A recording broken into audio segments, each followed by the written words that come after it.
puisque à l'âge de 40 ans, vous prenez une décision. Et cette décision, c'est de changer de sexe. Justement, je voulais vous demander... parce que dans le livre, il n'y a pas un moment où vous expliquez de façon claire en disant « Ce matin-là, je me suis réveillée, ça a été le déclic ». Alors justement, je voulais vous demander quel a été le déclic, si déclic il y a eu, ou est-ce que c'est un très long et lent processus? Je dirais plutôt un très long et lent processus. On ne choisit pas son genre, on est avec. Et c'est un fardeau que l'on porte toute sa vie jusqu'au moment où on décide de franchir le pas, que on va chercher au plus profond de soi le courage nécessaire pour affronter les regards. Ce courage-là, vous dites à la fois ça demande un courage immense et en même temps, même si on sait ce qu'on va traverser, c'est une libération. Tout à fait. Une grande libération parce qu'on peut être enfin soi-même et non plus jouer un rôle, non plus se cacher derrière une peau qui n'est pas la nôtre au départ, puisque bon voilà, la nature nous a assigné un sexe à la naissance, mais ce n'est pas parce que nous possédons ce sexe à la naissance que nous sommes de ce sexe.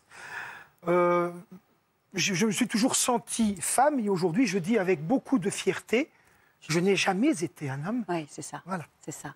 Et pourtant, pendant, jusqu'à vos 40 ans, vous luttez. Tout à fait. Et vous donnez l'apparence d'eux. C'est-à-dire que vous vous mariez.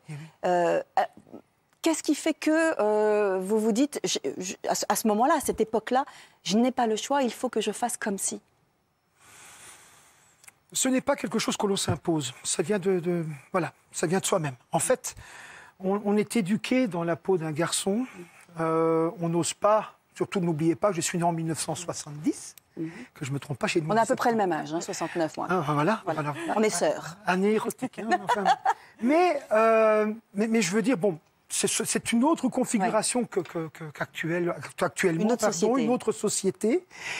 Et aussi, on ne se dit pas tout de suite, mais voilà, je suis d'un autre sexe. On se dit, mais qu'est-ce qui m'arrive? Qu'est-ce qui se passe? On s'interroge, surtout à l'enfance, l'adolescence, c'est terrible. Et on essaie de faire pourquoi on a été programmé en tant qu'homme. Et tout compte fait, ce n'est qu'un leurre que l'on s'inflige. Il faut cocher les cases, en fait. Voilà, et que l'on inflige aussi aux autres. Alors, mes petits camarades ont bien sûr lu votre livre avec beaucoup d'attention et d'émotion. Et Damien avait une question à vous poser. Justement, quels sont les signes concrètement qui vous ont laissé penser qu'une femme était piégée finalement dans ce corps masculin? Est-ce qu'il y a des choses précises justement qui vous ont fait croire que vous n'étiez pas un homme, vous étiez bel et bien une femme? Tout à fait, déjà très jeune. L'attirance au niveau vêtements, l'attirance au niveau des couleurs. Pourquoi maman se maquille-t-elle et moi je ne peux pas? Pourquoi se fait-elle belle et moi je dois m'habiller avec comme je dis dans le livre, des oripeaux? Et même plus tard, je vais dire. Aussi, le regard des autres, quand on... D'abord, les premiers amis que l'on a, on se sent tout de suite différente. Des amis, on ne poursuit pas les mêmes quêtes, on n'a pas les mêmes goûts. On subit parfois aussi les remarques de la gente masculine concernant la gente féminine sans rien démontrer, mais on les subit comme si elles nous étaient adressées. Ce sont un tas de facteurs qui montrent que je n'étais pas à ma place. Vous dites dans votre livre d'ailleurs qu'à l'adolescence, au moment du lycée notamment, vous aviez de la jalousie pour vos camarades féminines. Envie d'être elle. Oui, dans ma peau d'homme, je n'ai jamais regardé une femme comme un homme. Quand je regardais une femme, je regardais comment elle était maquillée, encore aujourd'hui. Comment elle était habillée, ses chaussures, sa coiffure, voilà. Donc ce sont autant d'indices qui montrent qu'on est plus proche de ce que la personne observée est que ce que l'on est soi-même. Oui, ce n'était pas une altérité, c'était quelqu'un qui était une de vos semblables. Tout à fait. Émilie a également une question. Alors Valérie l'a dit, vous avez été mariée. Oui. Vous avez une fille. Oui. Comment elle a réagi quand vous lui avez parlé de votre changement de sexe? Pas bien du tout, forcément. Vous savez, quand on a une fille qui était très proche de son papa, en quelque sorte, je ne vais pas m'éterniser sur ma fille parce que je voudrais garder un petit peu d'anonymat pour elle, mais ce que je veux dire par là, c'est que ma fille a perdu son père. Elle doit faire un deuil d'un être qui est toujours là, mais qui est différent d'apparence, qui n'a pas changé, mais qui n'est plus. la qui même est à personne. la fois le même et un autre. Tout à C'est fait. ça. Et d'ailleurs, dans le livre, vous dites « je ne lui en veux pas ». Je comprends que pour l'instant, ça Tout à soit fait, compliqué pour elle. Tout à fait, mais c'est normal. Vous savez, mon changement, ma réattribution, ma transition de genre, bon, aujourd'hui, moi, j'ai terminé avec les opérations, ma transition est faite, mon passing est formidable, je n'ai souffert d'aucun rejet, etc. Mais je dis dans mon livre, et je le pense, ma transition est terminée, la sienne ne fait que commencer. Comment ça va se passer quand elle va rencontrer quelqu'un qui va lui demander « ton papa, où est-il? Que devient-il » je ne voudrais pas être à sa place. Et ça, j'en suis fortement désolé. Voilà. Vous êtes d'une grande aussi compréhension hein, Ouais. pour votre entourage.